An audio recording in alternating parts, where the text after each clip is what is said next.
Thanks, guys. Great to be here. And so, yeah, crazy story out of Colorado, out of a charter school.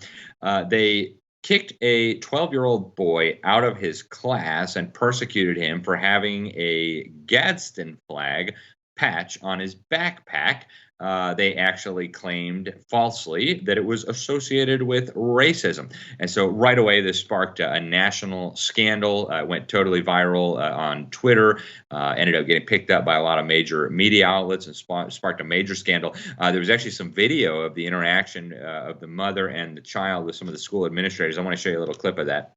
They do not want the flag. The reason we do not want the flag displayed is due to its origins with slavery and slave trade. The Gadsden flag. The "Don't Tread on Me." Okay. The bag can't go back. It's got a patch on it because we can't have that in and around other kids. I think it's like one-sided, because you allow some patches but not other patches. Kids have patches. Yeah, and I mean we teach him to always stick up for your beliefs, and I mean you're going over the Revolution for 7th grade. I mean the founding fathers stood up for what they believed in against unjust laws. This is unjust.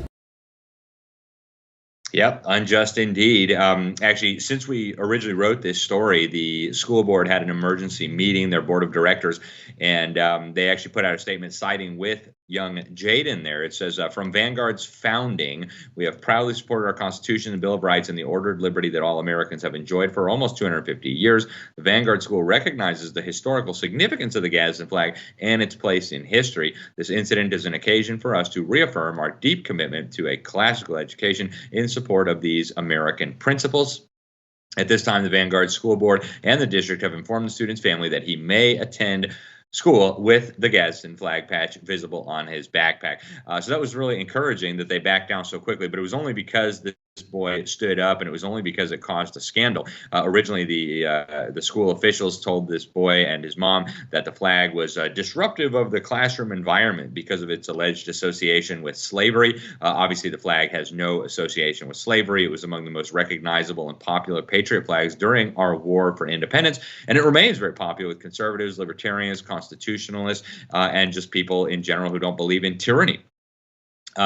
When the family asked for details, the school administrators pointed to the U.S. Equal Employment Opportunity Commission, which, of course, even that didn't actually say the flag was racist. They actually said in their report that the flag originated in the Revolutionary War in a non-racial context. Pretty amazing. So I actually reached out to the executive director of Citizens for Free Speech, Kimberly Crowther Miller, a very nice lady. I serve on the advisory board for the group. It's a great organization. And she said, 3 cheers for the mother and son for defending free speech, understanding their First Amendment rights, and the history of the Gadsden flag enabled them to confidently challenge the district policy that presumably is neither equitable nor equal. And she also said this situation highlights the cowardice of those who are just enforcing policy without critical analysis on their own, of their own. We all bear responsibility to stand up for what is just and right. Simply going along with and appealing to illogical rules and policies handed down from bureaucratic structures is ignorant and weak. Even the governor ended up siding with the student here. He put out a statement on Twitter saying the Gadsden flag is a proud symbol of the American Revolution and an iconic warning to Britain or any other government not to violate the liberties of Americans. And yet the school operations director, a guy called Jeff Yoakum, when he was confronted about the fact that this wasn't racist, he pointed to this fringe left-wing blog that quoted a fringe left-wing graphic design scholar. And even that graphic design scholar didn't say it was racist. He said that some may now see it as racist because it was flown alongside Trump 2020 flags, which of course is preposterous. So this charter school, the Vanguard School, that discriminated against this student, they cited their district policy against racism and pro-drugs messages. Obviously, neither of those apply here. We reached out to the school for comment. They never did get back to us, at least not yet. And the guy who broke the story, the president of the Libertas Institute in Utah, Connor Boyack, he's the guy who wrote the Tuttle Twins, a great series there.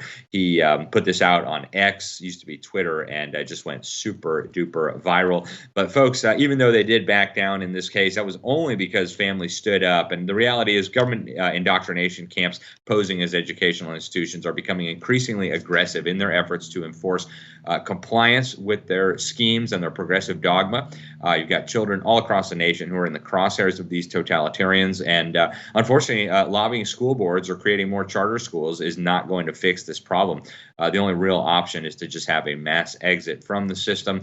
I try to warn people, charter schools are still government schools. So folks, don't get sucked into this idea that if we just have more charter schools, everything's going to be okay. That's obviously not the case. Thanks, guys.